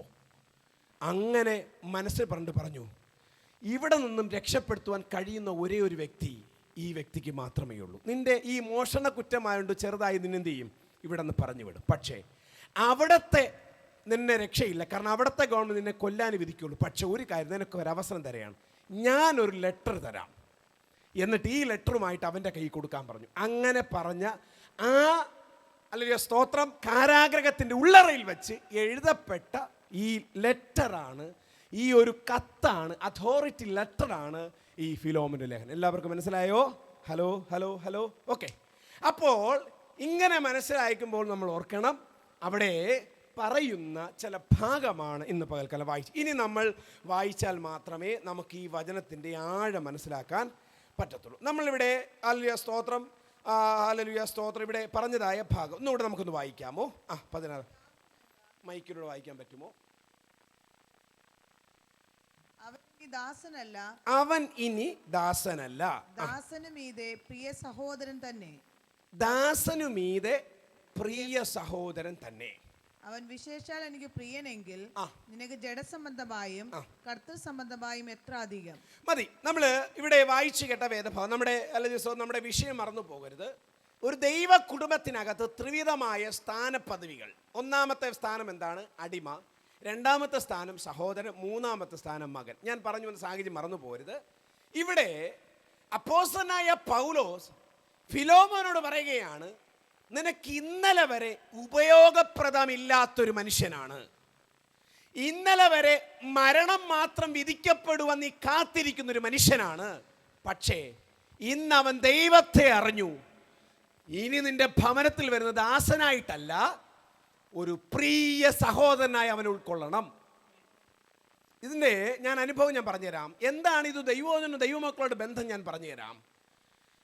നമ്മൾ ദൈവത്തിൻ്റെ കുടുംബത്തിനകത്താകുമ്പോൾ, ഒരു ദൈവ പൈതലായി ദൈവ കുടുംബത്തിലാകുമ്പോൾ, നമ്മളുടെ പദവി ദാസൻ എന്ന പദവി നിൽക്കുന്നിടത്തോളം കാലം നമ്മുടെ ജീവിതത്തിൽ ആഴമായൊരു ബന്ധം സ്ഥാപിക്കാത്തിടത്തോളം കാലം അവിടെ നിന്നും പുറത്തു വരേണ്ട ഒരു സാഹചര്യം വന്നാൽ പുറത്ത് ചാടാൻ വിചാരിച്ചു കൊണ്ടേയിരിക്കും. അപ്പം എന്ത് ചെയ്യണം? ചാടിപ്പോകാതിരിക്കണമെങ്കിൽ നല്ല ബന്ധം വരണം, അല്ലേ? ഒരപ്പനും മകനും ഒരിക്കലും എന്ത് ചെയ്യില്ല, സാധാരണ രീതിയിൽ പുറത്ത് ചാടാറില്ല. കാരണം എന്താ? ബന്ധമാഴമുള്ളതാണ്. പക്ഷെ ഇവിടെ ബന്ധമില്ല. അതുകൊണ്ട് തന്നെയാണ് താൻ എന്ത് ചെയ്യുന്നത്? പുറത്ത് ചാടുന്നത്. ഞാനൊരു കാര്യം പരിശുദ്ധാത്മാവ് ഇന്ന് പകൽക്കാലം പറയുന്നൊരു ഒറ്റ ദൂത്, നമ്മൾ എത്ര വർഷം ദൈവത്തിനെ അറിഞ്ഞു, ദൈവത്തെ മനസ്സിലാക്കി എന്നുള്ളതല്ല ദൈവത്തിൻ്റെ വിഷയം. നീ എങ്ങനെ ഇന്നായിരിക്കുന്നു എന്നുള്ള ദൈവത്തിൻ്റെ വിഷയം. Price the Lord. ഒരു കാര്യം, നിന്റെ അറിവ് ദൈവം ചിലതെന്ന അറിവുകളായിരിക്കാം, ചില അനുഭവങ്ങളായിരിക്കാം ദൈവത്തെ അറിയാനുള്ള അവസരം. ഒരുപക്ഷെ രോഗസൗഖ്യമായതായിരിക്കാം, ദൈവവചനം വായിച്ചിട്ടായിരിക്കാം, ചില പ്രത്യേകമായ അനുഭവങ്ങൾ, അത്ഭുതങ്ങൾ കണ്ടിട്ടായിരിക്കാം. പക്ഷേ അങ്ങനെ വരുന്ന ഒരു വ്യക്തി എന്ന് പറയുന്നത് ദാസനുമായിട്ട്, ദൈവത്തിൻ്റെ ദാസനായിട്ടാണ് കർത്താവിൻ്റെ രാജ്യത്തിലേക്ക് നമ്മൾ പ്രവേശിക്കുന്നത്. പക്ഷെ ഒരു കാര്യം ഓർക്കണം, അങ്ങനെ മാത്രമായിരുന്നാൽ, ആ അനുഭവം മാത്രം, നിന്റെ മുൻപിലുള്ള അനുഭവങ്ങൾ കണ്ടുകൊണ്ട് മാത്രം ആ ഭവനത്തിൽ, ക്രിസ്തീയ ജീവിതത്തിൽ, ആത്മീക ജീവിതത്തിൽ നീ ആയിരുന്നാൽ, എങ്ങനെയും ഇതിൽ പുറത്തു ചാടാൻ അവസരം കിട്ടിയാൽ ഇതെല്ലാം നഷ്ടപ്പെടുത്തി പുറത്തു ചാടുവാനിടയായിത്തീരും. മനസ്സിലായോ? അവർ അപ്പോൾ ചിന്തിക്കും, ഈ ഭവനത്തെക്കാളും വലിയ നന്മ പുറത്ത് എനിക്ക് അനുഭവിക്കാൻ കഴിയും. അതുകൊണ്ട് തന്നെയാണ് വർഷങ്ങൾ എത്ര വിഷയമല്ല, നീ എത്ര വർഷം ദൈവത്തെ അറിഞ്ഞു എന്ന് വിഷയമല്ല, ഏത് ക്രൈസ്തവ പാരമ്പര്യത്തിൽ ജനിച്ചു ദൈവത്തിന് വിഷയമല്ല. നീ വ്യക്തിപരമായി ദൈവവുമായിട്ടുള്ള ബന്ധം സ്ഥാപിച്ചേ പറ്റൂ. ഏത് ബന്ധം വരെ? ദാസൻ എന്ന പദവി എന്ത് ചെയ്യണം? സഹോദരൻ തുല്യമാകും. സഹോദരൻ എന്തോ അർത്ഥം എന്തുവാ? കൂടെ നിൽക്കുവാനും കൂടെ സഹകരിക്കുവാനും ഏത് വിഷയത്തിനും താങ്ങായി നിൽക്കുന്ന സഹോദരനായി മാറും. അല്പം കൂടെ കഴിയുമ്പോൾ, ഒരല്പം കൂടെ കഴിഞ്ഞാൽ അങ്ങനെ കൂടെ നിൽക്കുന്നവനല്ല, അപ്പൻ്റെ സകല സമ്പത്തിനും അവകാശയോഗ്യമായ ഒരു മകനായി തീരുന്നതോളം കർത്താവ് ആഗ്രഹിക്കുന്നു. നമ്മൾ ദൈവത്തോട് കൂടെ എടുക്കുവാൻ ആഗ്രഹിക്കുന്നു. അപ്പോൾ ഒരു ദൈവ മനുഷ്യൻ ദാസനായി തുടരാം, സഹോദരനായും തുടരാം, ഒരു മകനായും തുടരാം. ദൈവം ആഗ്രഹിക്കുന്നത് നീ ദാസനായിരിക്കുവാനല്ല, സഹോദരനുമായിരിക്കുവാനല്ല, അതിനേക്കാൾ അല്പം കൂടെ ദൈവത്തിൻ്റെ മകനാണെന്നുള്ള ബോധ്യതയിൽ നമ്മൾ ജീവിക്കാൻ ദൈവം ആഗ്രഹിക്കുന്നു. എത്ര പേർക്ക് മനസ്സിലാവുന്നുണ്ട്? സ്തോത്രം, സ്തോത്രം, സ്തോത്രം, ഹല്ലേലൂയ. ഞാൻ അധിക വചനങ്ങളൊക്കെ ഞാൻ പറഞ്ഞു വിടുകയാണ്. ശ്രദ്ധയോടെ ദൈവവചനങ്ങൾ. ഇന്ന് പകൽക്കാലം പരിശുദ്ധാത്മാവ് ദൈവവചനം നമുക്കറിയാം. ഇന്ന് പകൽക്കാലം മുഴുവൻ ദൈവസാന്നിധ്യം. ഈ ദിവസങ്ങൾ പ്രത്യേകിച്ച് നമ്മുടെ സഭ ഓരോ ആഴ്ചകളും അത്ഭുതങ്ങൾ സംസാരിച്ചു കൊണ്ടിരിക്കുകയാണ്. സ്തോത്രം, ഹല്ലേലൂയ, ഹല്ലേലൂയ. ദൈവത്തിൻ്റെ അത്ഭുതങ്ങൾ നമ്മൾ കണ്ടുകൊണ്ടിരിക്കുകയാണ്. ഇന്ന് പകൽക്കാലം ഓർക്കണം, ഇന്ന് പകൽക്കാലം കേൾക്കുമ്പോൾ ദൈവവചന പ്രകാരം ഒരു ആത്മീക പരിജ്ഞാനത്തോടെ ജീവിക്കുന്ന ദൈവസഭയായിത്തീർന്ന് ദൈവം നമ്മെക്കുറിച്ച് ആഗ്രഹിക്കുന്നു. ഇവിടെ പറയുന്നൊരു ഭാഗം, എത്ര വർഷം ജീവിച്ചെന്ന് പറഞ്ഞാലും ഒരു പഴയ ഒരു മുതലാളിയിൽ നിന്നും മേടിച്ചവനാണെന്നുള്ള ചിന്തയോടെ മാത്രമായിരിക്കുന്നുവെങ്കിൽ അവനെന്നും ദാസനായിരിക്കും. പക്ഷെ ദൈവം ആഗ്രഹിക്കും ദാസനായിരിക്കാനല്ല, അടുത്ത പൊസിഷനിലേക്ക് ഇവിടെ പൗലോസ് ആക്കിക്കും. എന്താണ് ആക്കിയത്? ഇനി മുതൽ എന്താണ് നിന്റെ ഒരു സഹോദരനായിട്ട് ഞാൻ നിന്നെ അപ്പോയിൻമെന്റ് ചെയ്തിരിക്കുകയാണ്. അല്ലയോ ഫിലോമോനെ, ഒരു സഹോദരനെ പോലെ ആകണം. ഇനി അടുത്ത ഡ്യൂട്ടി എന്താ? അവൻ്റെ ഒരു സഹോദരനെ പോലെ ആയാൽ അവിടെയും കൊണ്ട് ദൈവം എന്ത് ചെയ്യുന്നില്ല? തീർക്കുന്നില്ല. അല്പം കൂടെ മേളിൽ അതിനേക്കാൾ ഒരു ദൈവ മകനായി തീർന്ന് ദൈവത്തിൻ്റെ അവകാശങ്ങൾ മേടിക്കത്തക്ക നിലവാരത്തിൽ ആ കുടുംബത്തിലെ അംഗമാകുന്നുവോളം ദൈവം നമ്മളെക്കുറിച്ച് അതുപോലെ എത്തിക്കുവാനാണ്. ഇന്ന് പകൽക്കാലം ദൈവത്തിൻ്റെ പരിശുദ്ധാത്മാവ് പറഞ്ഞ ഒറ്റ കാര്യം, നിങ്ങൾ പഴയ നുകത്തിൽ നിന്നും പൊട്ടി വന്നതിൻ്റെ റീസൺ പലതും കാണും. രോഗം മാറിയോ, ഭൂതം മാറിയോ, അല്ലെങ്കിൽ പാരമ്പര്യമായി ദൈവത്തിൽ നിന്നോ, എത്ര വർഷം നിങ്ങൾ ദൈവദാസനായിരുന്നു എന്നുള്ളതല്ല, നിങ്ങൾ എത്ര വർഷം ദൈവമകനായി എന്നുള്ളതല്ല, എത്ര വർഷം വിശ്വാസിയായിരുന്നു എന്നുള്ളതല്ല, എത്ര വർഷം ആരാധിച്ചു എന്നുള്ളതല്ല, നീ ഇപ്പോൾ എങ്ങനെ ദൈവസന്നിധിയിൽ വ്യക്തിപരമായ ജീവിതം എങ്ങനെയാണെന്ന് നാം കണ്ടുപിടിക്കണം. ഓ ഹല്ലേലൂയ. ഇന്ന് പകൽക്കാലം വ്യക്തിപരമായി ദൈവവുമായുള്ള ബന്ധം സ്ഥാപിക്കുവാൻ കഴിയാതെ നിന്റെ തലമുറകളെ ദൈവത്തിൽ നിന്ന് അടർത്തി മാറ്റുന്ന ചില അനുഭവങ്ങളെ കണ്ടുകൊണ്ട് മിണ്ടാതിരിക്കരുത്. ഹല്ലേലൂയ. ഈ ഒരു കാലഘട്ടം വല്ലാത്തൊരു കാലഘട്ടമാണ്. ദൈവദാസന്മാരെ പോലും തെറ്റിക്കുന്ന ഒരു കാലഘട്ടം. കുടുംബ സമാധാനം അനുഭവിക്കാൻ കഴിയാതെ, കുടുംബത്തിനകത്ത് ചിരിക്കുവാൻ പോലും കഴിയാതെ, ജീവിതത്തിനകത്ത് ഭാരങ്ങളും പ്രയാസങ്ങളും കടത്തിവിട്ട് ഒരു ദൈവമകന്റെ പ്രവൃത്തി കടന്നു വരാൻ കഴിയാതെ മസ്തിഷ്കത്തെ ബുദ്ധിമുട്ടങ്ങളെ അടച്ചു വച്ചിരിക്കുന്ന ചില അന്ധകാര വ്യാപാര മണ്ഡലങ്ങളോട് ഫൈറ്റ് ചെയ്യുവാൻ ദൈവാത്മാവ് നിന്നെ കുറിച്ച് ആഗ്രഹിക്കുന്നു. യേശുവിന്റെ നാമത്തിൽ ഹല്ലേലൂയ. ചില കുടുംബങ്ങളുടെ അകത്ത് ദൈവവുമായുള്ള ബന്ധം നഷ്ടപ്പെടുത്തി കളയുന്ന എവിടെയാണെന്ന് അറിയാമോ? കുടുംബത്തിനകത്ത് സ്നേഹം നഷ്ടപ്പെടുമ്പോൾ ഓർത്തോണം. മാതാപിതാക്കളുമായി സ്നേഹം നഷ്ടപ്പെടുമ്പോൾ, സഹോദരങ്ങൾ തമ്മിൽ സ്നേഹം നഷ്ടപ്പെടുമ്പോൾ മനസ്സിലായിക്കോണം, ഇവിടെ പിശാചിന്റെ പദ്ധതി എന്ന് പറയുന്നത് നിങ്ങൾ തമ്മിൽ അകന്നിരിക്കുക എന്നുള്ളതല്ല. നിങ്ങൾ തമ്മിൽ അകന്നിരുന്നാൽ ദൈവവുമായിട്ടുള്ള ബന്ധം നഷ്ടപ്പെട്ടു പോകും. ഹല്ലേലൂയ. യൂദാലേഖനം വായിക്കേണ്ട 1-ാം വാക്യത്തിൽ പൗലോസ് പറയുന്നു, ഞാൻ എഴുന്നേറ്റ് നിൽക്കുമ്പോൾ ദൈവസന്നിധി പ്രാഗൽഭ്യത്തോടെ എഴുന്നേറ്റ് നിന്ന് പ്രസംഗിക്കുവാൻ നിങ്ങൾ എനിക്ക് വേണ്ടി പ്രാർത്ഥിക്കണം. ഇന്ന് പകൽക്കാലം പ്രാഗൽഭ്യങ്ങളെ നഷ്ടപ്പെടുത്തി ദൈവദാസന്മാരെ പോലും, ദൈവമക്കളെ പോലും, നന്നായി ആരാധിക്കുന്നവരെ പോലും, നന്നായി പ്രാർത്ഥിക്കുന്നവരെ പോലും പ്രാഗൽഭ്യങ്ങളെ നഷ്ടപ്പെടുത്തി അറിഞ്ഞ നന്മയോ പ്രാപിച്ച നന്മയോ, ഏത് കുടുംബത്തിനകത്ത് ദൈവത്തിൽ നിന്ന അനുഭവങ്ങളെ മറന്നു കളഞ്ഞ് ദൈവവുമായിട്ടുള്ള ബന്ധവും നഷ്ടപ്പെടുത്തി പ്രാഗൽഭ്യങ്ങളെ നഷ്ടപ്പെടുത്തി കളയുന്ന ചില ആത്മാവിൻ്റെ, ചില ദുരാത്മാവിൻ്റെ വ്യാപാര മണ്ഡലങ്ങൾ നിന്റെ കുടുംബങ്ങളുടെ മേലോ, തലമുറകളുടെ മേലോ, ദേശത്തിനകത്തോ കുടുംബത്തിനകത്തോ വ്യക്തിബന്ധങ്ങളിലോ വെളിപ്പെട്ടെങ്കിൽ ഇന്ന് പകൽക്കാലം അത് പറ, കർത്താവേ എന്റെ തലമുറകളെ ദൈവത്തിലേക്ക് തിരിക്കണമേ. ദൈവബന്ധത്തിനകത്ത് ദാസന്മാരെ പോലെ ആക്കി വെച്ച് അടിമയെ പോലെ ഒതുക്കി വെച്ചായിരിക്കും ദൈവം ആഗ്രഹിക്കുന്നത്. പുറത്തു വരണം യേശുവിന്റെ നാമത്തിൽ. ഹല്ലേലൂയ. ഇന്ന് പകൽക്കാലം പറയാൻ പറ്റിയ കർത്താവേ, എൻ്റെ ഈ ജീവിതം അടിമയായി തുടരുവാനല്ല, അപ്പൻ്റെ മകനായി തീരുവാൻ ഞാൻ ആഗ്രഹിക്കുന്നു. എൻ്റെ തലമുറകൾ, എൻ്റെ സഹോദരങ്ങൾ, എൻ്റെ സഹോദരിമാർ അടിമത്തത്തിലേക്ക് പോകരുതേ. യേശുവിന്റെ നാമത്തിൽ ഇന്ന് പകൽക്കാലം ദൈവത്തിന്റെ പരിശുദ്ധാത്മ സഭയോട് ദൂത് പറയാൻ ആഗ്രഹിക്കുന്നു. ഹല്ലേലൂയ. നമ്മെയും നമ്മുടെ കുടുംബ ബന്ധങ്ങളെയും തകർത്തുകളും തച്ചുളച്ച് കളഞ്ഞ് ദൈവത്തിൽ നിന്നും അകറ്റി മാറ്റി പ്രാഗൽഭ്യത്തെ നഷ്ടപ്പെടുത്തി കളയുന്ന സകല അനുഭവങ്ങൾ യേശുവിന്റെ നാമത്തിൽ മാറി ദൈവവുമായുള്ള ബന്ധം സ്ഥാപിക്കപ്പെടട്ടെ. ദൈവവുമായിട്ടുള്ള ബന്ധം വർദ്ധിക്കണം. ഹല്ലേലൂയ. ഇപ്പൊ പൗലോസ് അവനെ സഹോദര തുല്യമാക്കി, അവിടെ കയറിപ്പോയി സഹോദരതുല്യമായി. പക്ഷേ അല്ല, അവിടെ പൗലോസിന്റെ ഡ്യൂട്ടി കഴിഞ്ഞു. ഇത് അടുത്ത ഡ്യൂട്ടി സ്വന്തമായി കയറിക്കൊള്ളണം. സഹോദരൻ മാറി ആ ബന്ധത്തെക്കാൾ സ്വന്തം മകനെ പോലെ കയറി ചെല്ലണം. അത് ആരുടെ കയ്യിലായിരിക്കുന്നേ? ഈ ഒനോസിമോസിന്റെ കയ്യിലായിരിക്കുന്നത്. ഇന്ന് പകൽക്കാലം പറയും, നമ്മുടെ കയ്യിലായിരിക്കുന്നത് ദൈവവുമായിട്ടുള്ള ബന്ധം എത്ര വർദ്ധിക്കണമെന്ന്. കൃപയാലാണ് നമ്മൾ നിൽക്കുന്നത്, പക്ഷേ നമ്മളും സമർപ്പിച്ചു കൊടുക്കണം. എത്രത്തോളം ദൈവമേ, വരുന്നതായ ജീവിതത്തിൽ പ്രാപിച്ച നന്മയും പിതാക്കന്മാർ അനുഭവിച്ച നന്മയും പിതാക്കന്മാരുടെ പ്രാർത്ഥന മുഖാന്തരമായി ലഭ്യമായ നന്മയും പ്രാപിച്ച് മാത്രം നിന്റെ തലമുറയായിരിക്കുന്നുവെങ്കിൽ അപ്പനോട് പറഞ്ഞ, അപ്പാ എൻ്റെ കുഞ്ഞുങ്ങൾ വ്യത്യസ്തമായി ദൈവവുമായി ബന്ധം സ്ഥാപിക്കട്ടെ. ഓ ഹല്ലേലൂയ.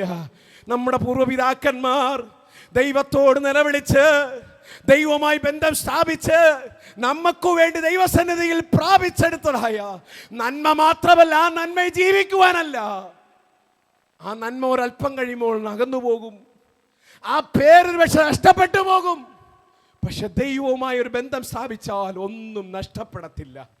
ഇന്ന് പകൽക്കാലം ദൈവവുമായുള്ള ബന്ധത്തെ നഷ്ടപ്പെടുത്തി തലമുറകളെ ഒരു വല്ലാണ്ട് വിധത്തിലാക്കപ്പെട്ടിരിക്കുന്ന ചില കുടുംബങ്ങളോട് പരിശുദ്ധാത്മ പറയുന്നു, ഈ കാലം നിന്റെ കാലഘട്ടമാണ്. 2025 കർത്താവ് എൻ്റെ കുടുംബത്തിൻ്റെ കാലഘട്ടമാണ്. കുടുംബത്തിനകത്ത് വലിയ പ്രാർത്ഥനയുടെ കരമുണ്ട്, പ്രാർത്ഥനയുടെ ചില ശബ്ദമുണ്ട്. പക്ഷേ കുടുംബത്തിനകത്ത് രക്ഷിക്കപ്പെടുവാൻ പോലും കഴിയാതെ ദൈവത്തിൽ നിന്നും അടർന്നു മാറുന്ന ചില സ്വഭാവങ്ങൾ കടത്തിവിടുന്ന അന്ധകാര വ്യാപാര മണ്ഡലങ്ങൾ യേശുവിന്റെ നാമത്തിൽ അതൊരു മാറ്റം വരട്ടെ.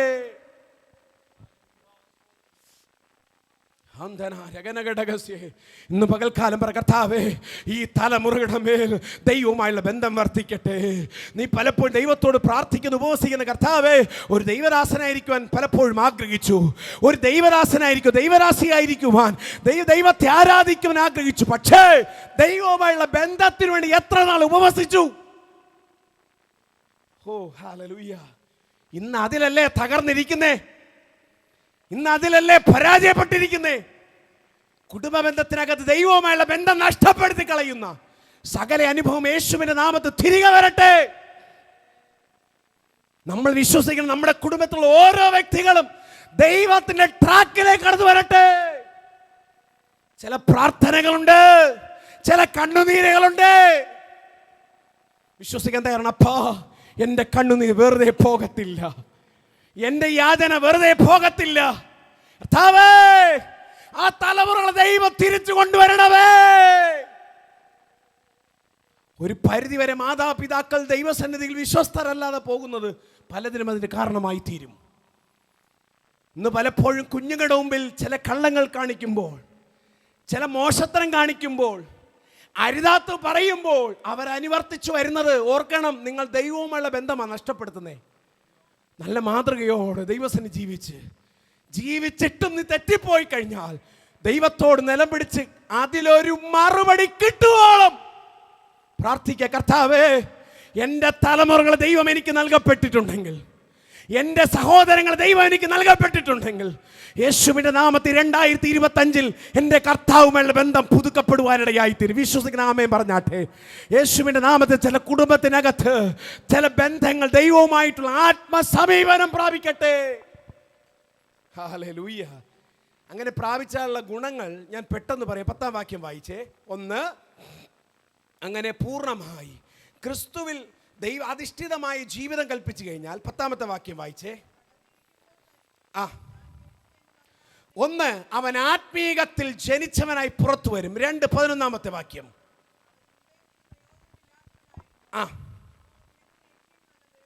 ഒരു കാര്യം ഓർക്കണം, അങ്ങനെ ഒരു ബന്ധനത്തുനിന്ന് പുറത്തു വന്നാൽ, അങ്ങനെ ഒരു വിടുതലിന്റെ കരം നിന്റെ കുടുംബത്തിനകത്ത് സഹോദരങ്ങളുടെ മേൽ, കുഞ്ഞുങ്ങളുടെ മേൽ, തലമുറകളിൽ ഇറങ്ങിയാൽ ഇന്നലെ വരെ നീ പ്രയോജനമില്ലാത്തവനായിരിക്കും. അവൻ ലോകം മുഴുവൻ പറയും, നിന്റെ സകല സമയം പറയും, നിന്നെ പ്രയോജനമില്ലാത്തവൻ പറയും. പക്ഷേ ഇന്ന് പ്രയോജനമല്ലാത്ത ചില കുടുംബങ്ങളെ ദൈവം പ്രയോജനകരമായി കൊണ്ടുവരും.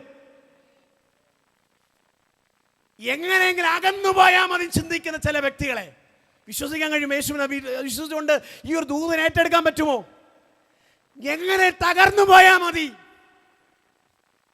എങ്ങനെ ഒതുങ്ങിപ്പോയാൽ മതി എന്ന് ചിന്തിക്കുന്ന ചില മേഖലകളെ ദൈവം പ്രയോജനമായി കൊണ്ടുവരും. ചില സാഹചര്യങ്ങൾ, ചില വ്യക്തികൾ. ഹല്ലേലൂയ. അടുത്ത വാക്യം, 15ാമത്തെ വാക്യം.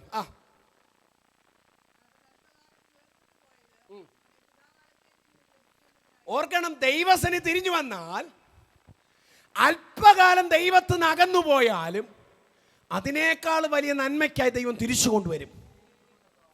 മനസ്സിലായോ? ഇന്ന് അല്പകാലം അനുഭവിക്കുന്ന ചില പ്രയാസങ്ങൾ അത് എന്നേക്കുമായ സന്തോഷത്തിന് കാരണമായി തീരും. കർത്താവിൽ അവർ ബന്ധപ്പെട്ട് കഴിഞ്ഞാൽ, ക്രിസ്തുവുമായി ബന്ധം സ്ഥാപിച്ചു കഴിഞ്ഞാൽ. അടുത്ത വാക്യം, 16ാം വാക്യം. അടുത്ത വാക്യം, നിന്റെ പൊസിഷൻ മാറും. ആ വ്യക്തിയുടെ പൊസിഷൻ മാറും. നീ നിന്റെ ദാസനല്ല. ദാസനും ഇത് പ്രിയ സഹോദരൻ, അടുത്തൊരു സ്ഥാനക്കയറ്റം. അടുത്ത വാക്യം, 18ാമത്തെ വാക്യം. ഇനി അടുത്ത് പറയുന്നൊരു അനുഗ്രഹിക്കപ്പെട്ട ഭാഗം. ഇനി എന്തെങ്കിലും അന്യായമായി ചെയ്യപ്പെട്ടിട്ടുണ്ടെങ്കിൽ, കടപ്പെട്ടിട്ടോ ഉണ്ടെങ്കിൽ എൻ്റെ മേൽ കണക്കിട്ടോ. അങ്ങനെ പറഞ്ഞ ഒരു വാഴ്ത്തപ്പെട്ട ഒരേ ഒരു മനുഷ്യനേ ഉള്ളൂ, കർത്താവ് യേശു ക്രിസ്തു.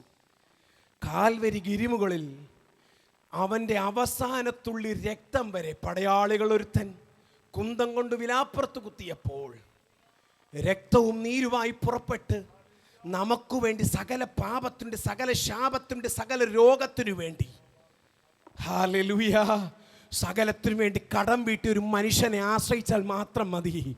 ഒരു ദൈവ പൈതലായി, പൂർണ്ണ ഒരു മനുഷ്യനായി നിനക്ക് തിരിഞ്ഞു വന്നൊരു അവസരമാകയാൽ നമുക്കും ഒന്ന് തിരിഞ്ഞു വരാം. നമ്മുടെ തലമുറകളും സഹോദരങ്ങളും യേശുവിൻ്റെ നാമത്തിൽ തിരിഞ്ഞു വരട്ടെ. ദൈവത്തിൽ നിന്നും അകന്നുപോയ ഭാഗമുണ്ടെങ്കിൽ എൻ്റെ യേശു കർത്താവ് കാൽവരി ഗിരിമുകളിൽ അവർക്ക് വേണ്ടി സകല പാപത്തിനു വേണ്ടി, ഇന്നുവരെ അഭിമുഖീകരിച്ച പാപത്തിനു വേണ്ടി, ഇന്നുവരെ അഭിമുഖീകരിച്ച പ്രശ്നങ്ങൾക്ക് വേണ്ടി എൻ്റെ കർത്താവ് സകലത്തിലും, ദൈവജനം പറയുന്നു, നിന്റെ പാപം എത്ര കടും ചുമപ്പായാലും അതിനെ ഹിമത്തോളം വെളുപ്പിക്കാൻ കഴിവുള്ളതാണ്. നിന്റെ മാനുഷ്യ ബുദ്ധിയിൽ പറയും, ആ പാപത്തെ മാറ്റുവാൻ എങ്ങനെ കഴിയും? ദൈവത്തെ അറിഞ്ഞിട്ടും അറിയാത്തവനെ പോലെ ജീവിച്ച പാപം എങ്ങനെ കഴിയും? ക്രിസ്തുവിൻ്റെ രക്തത്താൽ അവൻ നമുക്ക് വേണ്ടി സകലതും കടം വീട്ടുവാനിടയായി തീർന്നു. ഇതുപോലെ ഒരു നിമിഷം കണ്ണുകൾ ഇവിടെ നമുക്ക് പ്രാർത്ഥിക്കാം. ഇന്ന് പകൽക്കാലം വചനം വ്യക്തമായി പരിശുദ്ധാത്മ ചില കുടുംബങ്ങളിനകത്ത്, സഭയ്ക്കകത്ത്, നമ്മുടെ വ്യക്തി ബന്ധങ്ങളിനകത്ത്, കുടുംബ ബന്ധങ്ങൾ യേശുവിൻ്റെ നാമത്തിൽ ഈ ആഴ്ചകൾ നമ്മൾ സാക്ഷ്യം കേൾക്കാൻ വേണ്ടി പോവുകയാണ്.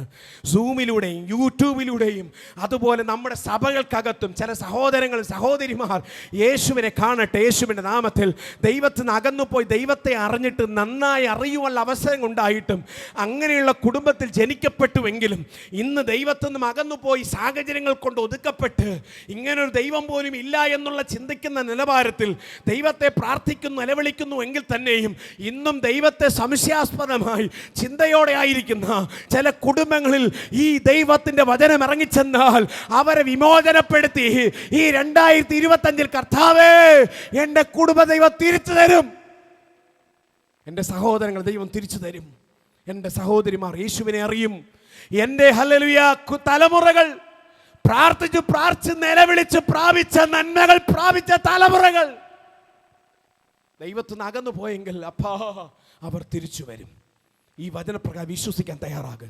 എന്തിനാ താങ്കൾക്കൊരു ഒരു ദിവസം കൂടെ നൽകിയെന്നറിയാമോ? പലപ്പോഴും പറയാറില്ല, ഇന്ന് കേൾക്കുന്ന പല അനുഭവങ്ങൾ കണ്ടുകൊണ്ട്, ഇന്ന് നീ അഭിമുഖീകരിക്കുന്ന വർഷങ്ങൾ കാണുമ്പോൾ, ചില തലമുറകളുടേതായ തലതിരിഞ്ഞുള്ള ചില സ്വഭാവം കാണുമ്പോൾ, അപ്പാ എന്തിന് കർത്താവ് ഈ ജീവിതം? എന്നെ നീ ഒന്ന് എടുത്തോളണമേ അപ്പാ. ഏലിയാവിനെ പോലെ ചൂരച്ചെടി തണലിൽ മരിപ്പാനിച്ചിരിക്കുന്ന ഏലിയാവിനെ പോലെ എന്തിന് കർത്താവേ ഇതെന്നെ കാണാനൊരു ജീവിതം?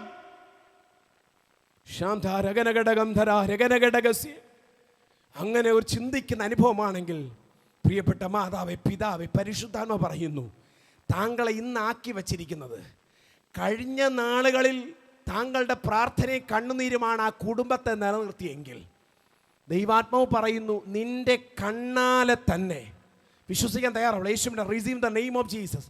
താങ്കളുടെ കണ്ണാലെ തന്നെ, താങ്കളുടെ കണ്ണാലെ തന്നെ പിതാക്കന്മാർ ദൈവത്തിൻ്റെ സന്നിധി നിന്നതായ കണ്ണുനീരുകളും പ്രാർത്ഥനയും നശിച്ചു പോകാതെ അവരുടെ കണ്ണുനീരിനെ തുരുത്തിയിലാക്കി വെച്ച ദൈവം ചില സ്നേഹത്തിൻ്റെ അനുഭവങ്ങൾ കുടുംബത്തിനകത്ത് കൊണ്ടുവരും. തലമുറകളുമായുള്ള സ്നേഹങ്ങൾ, കുടുംബ ബന്ധങ്ങളുമായുള്ള സ്നേഹങ്ങൾ, കുടുംബങ്ങളെ അകറ്റിപ്പിക്കുന്ന ചില അന്ധകാര വ്യാപാര മണ്ഡലങ്ങൾ, കുഞ്ഞുങ്ങളെ പോലും കാണാതിരിപ്പാൻ തക്കവണ്ണം കുഞ്ഞുങ്ങളെ തകർത്തടിയിപ്പിക്കുന്ന, മാതാപിതാക്കളെ കാണുവാൻ കഴിയാതെ മനസ്സുകളെ നഷ്ടപ്പെടുത്തിക്കൊണ്ടിരിക്കുന്ന ചില അന്ധകാര വ്യാപാര മണ്ഡലങ്ങൾ അഴിഞ്ഞു മാറി ഈ 2025 ചില മാസങ്ങൾക്കകം എൻ്റെ കർത്താവ് എനിക്ക് വേണ്ടി പ്രവർത്തി എത്ര പേർ വിശ്വസിക്കുവാനും പ്രാർത്ഥിക്കുവാനുമാണ് ദൈവം താങ്കൾക്ക് ആയുസ്സിനെ നൽകിയത്. മതി കർത്താവ് എന്ന് പറയരുത്, പ്രാർത്ഥിച്ചു കൊണ്ടിരിക്കുക. കർത്താവ് താങ്കൾക്ക് വേണ്ടി പ്രവർത്തിക്കും. കർത്താവേ, ഞങ്ങൾ ഒരുമിച്ച് അങ്ങയുടെ സന്നിധാനം സമർപ്പിക്കുന്നു. കർത്താവേ, ഈ ദൈവത്തിൻ്റെ വചനപ്രകാരം ഞങ്ങളെ, ഞങ്ങളുടെ കുടുംബങ്ങളെ ദൈവം അനുഗ്രഹിക്കണം. കർത്താവിൻ്റെ തന്നെ വിശ്വസ്തയോടെ, വിശുദ്ധിയോടെ നല്ല ബന്ധം, ദൈവവുമായിട്ടുള്ള ബന്ധം സ്ഥാപിക്കുവാൻ അപ്പാ, ദാസനായിട്ടല്ല, സഹോദരൻ തുല്യമായിട്ടല്ല, അപ്പാ പിതാവ് എന്ന് വിളിക്കപ്പെടുന്ന പുത്രത്തിൻ്റെ ആത്മാവിനെ നൽകി സ്വഭാവത്തിൽ മാറ്റങ്ങളുണ്ടായി, വ്യക്തിപരമായ ജീവിതത്തിൽ മാറ്റങ്ങളുണ്ട്. ഈ കാലഘട്ടത്തിൽ കർത്താവെ, ഇന്നലെ വരെ തകർന്നുപോയ ചില ബന്ധങ്ങൾ യേശുവിൻ്റെ നാമത്തിൽ പുനഃസ്ഥാപിക്കപ്പെടട്ടെ. ചില കുടുംബങ്ങൾക്ക് യേശുവിൻ്റെ നാമം, ചില ബന്ധങ്ങൾ യേശുവിനെ പുനഃസ്ഥാപിക്കപ്പെടട്ടെ. കർത്താവെ, ഞങ്ങൾ വിശ്വാസത്തോടെ സഭയായി പ്രാർത്ഥിക്കുന്നു. അതിനു വേണ്ടിയുള്ള വിവേകം, ഇന്ന് പല ദൈവദാസൻ പറഞ്ഞതുപോലെ അതിനു വേണ്ടിയുള്ളതായ ഒരു കർത്താവെ, ഒരു ബുദ്ധി അവരിൽ പകരുമാറണം ഞങ്ങൾ പ്രാർത്ഥിക്കുന്നു. ക്രിസ്തുവിൻ്റെ കൃപയാൽ വെളിപ്പെടണം. ഇത് ഞങ്ങളുടെ വർഷമായിരിക്കുന്ന കൃപയ്ക്കായി സ്തോത്രം. സ്വർഗം സഹായിക്കണം. യേശുവിൻ്റെ നാമത്തിൽ തന്നെ ആമേ. ആശീർവാദ ദൈവദാസൻ പറഞ്ഞാട്ടെ. സ്തോത്രം, സ്തോത്രം.